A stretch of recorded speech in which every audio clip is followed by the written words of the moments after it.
China, once the engine of global economic growth, is now losing its steam. Its economic slowdown is sending shockwaves around the world. As the world's largest importer, China's decreased demand for goods is affecting countries from Australia to Europe. This slowdown is particularly impacting commodities like iron ore, crude oil and luxury goods. According to Goldman Sachs, this slowdown will negatively affect iron ore imports from Australia and Brazil. Crude oil imports have already fallen by 3.1% from January to September, affecting global energy markets.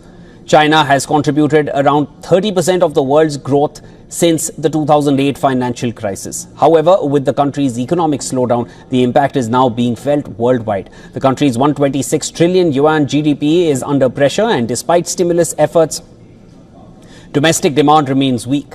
China's September inflation growth slowed to 0.4%, down from 0.6% in August.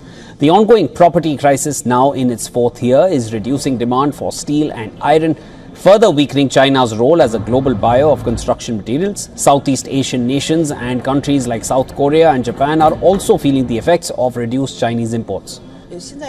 China's weaker demand for imports is reshaping global trade dynamics as countries that rely on Chinese consumption see declining export growth.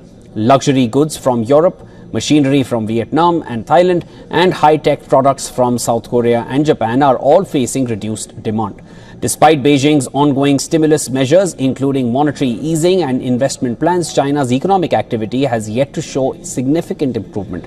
At the same time, Chinese exports of lower-cost goods like cement are rising. South Korea, for example, may start importing Chinese cement as early as 2026, benefiting from prices that are 15% lower than domestic rates.